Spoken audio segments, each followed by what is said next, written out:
अब जैसे पुण्यात्माओं, आप सिनेमा देखने जाते थे पहले, अब तो नहीं देखेंगे हम, पहले सिनेमा देखने जाते थे 3 घंटे, 3 घंटा का न्यू पता नहीं चला था किस में गए, क्योंकि कभी कुछ देख रहे हैं, कभी कुछ देख रहे हैं, कभी कुछ देख रहे हैं, 1 सेकंड में वो होया पावा था, खत्म होगी भाई। और बस स्टैंड पे बस की इंतजार कर ले, 10 मिनट में 20 पे उठेगा, 10 पे बैठेगा, आई किसी आई। तो इस तरह हम जो समाधिस्थ ऋषि होते थे, इनकी काल रोल मारा करता, इन्हें मूर्ख बनाया करता। जैसे किसी भी एक कमल में ये प्रवेश कर गए, एक कमल जैसे टीवी चैनल में कोई चैनल ऑन कर लिया और उसमें जो भी नज़ारे हैं वो यहाँ से बिल्कुल हटकर हैं, और वो ऐसे दृश्य हैं ये मन देखता देखता दंग रह जाता है, इसको पता नहीं चलता कितना समय बीत गया। तो इस प्रकार वो काफी समय तक ये नज़ारे देखा करते, मोक्ष नहीं हुआ इनका। तो जो दास आपको कंसेप्ट क्लियर करने जा रहा है, इस प्रकार पार्वती का कोई चैनल ऑन हो गया और उस चैनल में वह घुस गई, लागी सिनेमा देखने।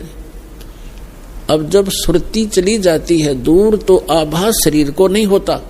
जैसे हमने कई बार देखा कि बातें कर रहे होते हैं बस स्टैंड पर, और कुछ जो हमें नहीं जरूरत जिन व्हीकलों की, जैसे हम इंतजार कर रहे हैं बस की, अरे कोई ट्रक आ गया और उसके हमारे पास से गुजर गया हॉर्न देता हुआ, हमें पता भी नहीं वो हॉर्न कब देकर बजा के चला गया। हम इतने उन बातों में मगन हो गए, इतनी सुरती हमारी वहां से हट गई। तो ऐसे पार्वती की सुरती हट गई और शिव जी बता रहे थे कि ऊपर देखो मूल कमल में आपको ऐसे दिखाई देगा, हृदय कमल में ऐसे दिखेगा। तो पार्वती की समाधि लगी, किसी कमल में पहुंच गई, वह घुस गई उसमें, वह सैर सपट्टे कर रही। उधर से वो गंदा अंडा जो था तोते का वो स्वस्थ हो गया भगवान की चर्चा सुन के, और एक महापुरुष के मुख से वो जल्दी असर करती है। तो उसी समय वो स्वस्थ होकर अंडे से बाहर निकलकर बच्चा भी बन गया तोते का। और वो तोता फिर भगवान शिव बता रहे हैं कि ये मंत्र जाप करो, इसको ऐसे ऐसे जाप करो, किलियम किलियम जपो गौरा, सुन मंडल में पहुंचा बोरा। इस प्रकार फिल्म प्रकरण है, फिर बताएंगे। और ऐसे हरियम हरियम जपो, तो सारा बता रहा था। तो वो बता रहा था, पहले तो पार्वती कह रही थी हाँ ऐसा ऐसा है, हाँ जी हाँ जी। तो फिर तोता लग गया कहने हाँ जी। अब पार्वती तो समाधिस्थ, भगवान शिव ने अला के देखा हुआ तो समाधिस्थ हो रही है, और हाँ जी की आवाज कहां से आ रही है। तो जब उसने देखा कि अवश्य यहाँ कोई व्यक्ति है, इधर उधर देखा तो तोते ने सोचा है भी शिव जी पकड़ेगा, तेरी टिटवी दाबेगा। अब वो उड़ लिया, तोता वहां से उड़ लिया फर दे ही करके। अब शिव जी ने देखा कि इसने मेरा मंत्र प्राप्त कर लिया, तोता बड़ा बदमाश होता है, यो किताब बोलेगा इसने।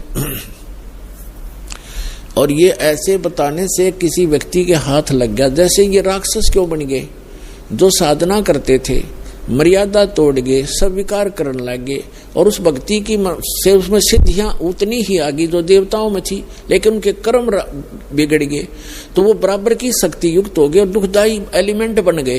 इसलिए इन मंत्रों को अभी तक हम गुप्त रखते हैं कि एक आम जो बगैर किसी अधिकारी के इसको दिया नहीं जा सकता, यह हानि कर सकता है, फिर आम समाज के लिए भी दुखदायी बन जाता है। तो ये कारण था कि जनसाधारण कहते हैं भाई ये मंत्रों को तुम्हारे गुरुजी गुप्त क्यों रखते हैं।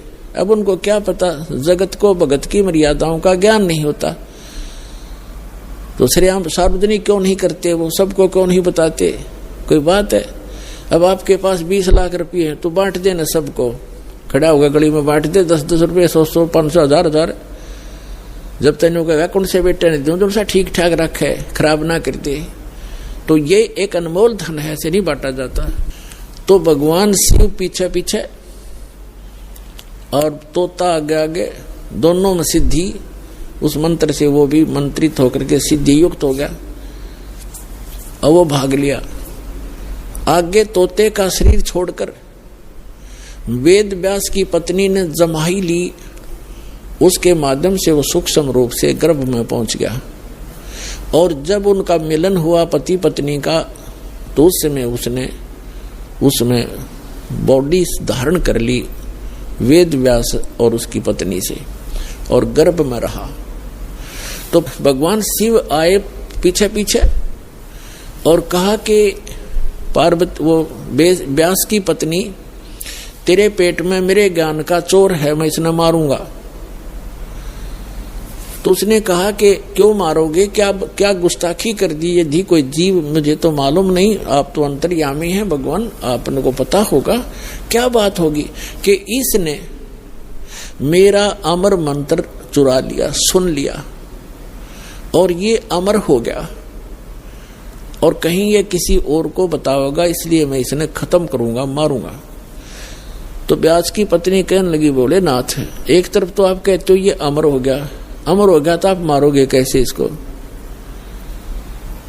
तो शिव जी वहां से आ गया, भाई बात तो ठीक है, गर्भ में ऐसे साधक को हानि नहीं पहुंचा सकता, जो पूर्व जन्म के कुछ संस्कारी होते हैं वो गर्भपात से मरण नहीं होता उनका। और फिर व्यास जी और उसकी पत्नी भी साधक थे, तो साधक को कोई भी देव जो हानि नहीं पहुंचा सकता। तो भगवान शिव वापस आ गया। अब कहने का भाव ये है दास का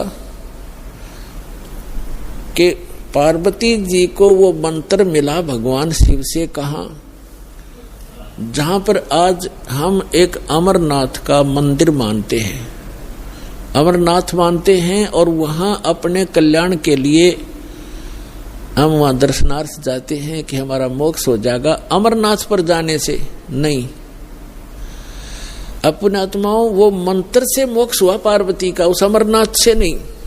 अमरनाथ एक स्थान है जहां पार्वती जी को वो अनमोल मंत्र प्राप्त हुआ था। अब इस दास के पास वो कंप्लीट स्पिरिचुअल नॉलेज है, वो अमर मंत्र है। ये अमर मंत्र जो भगवान शिव ने पार्वती जी को दिया, ये तो इतना अमर है, जब तक शिव रहेगा पार्वती की मृत्यु पुनः नहीं होगी, और एक दिन पार्वती भी मरेगी, शिव भी मरेंगे, ये अविनाशी नहीं है।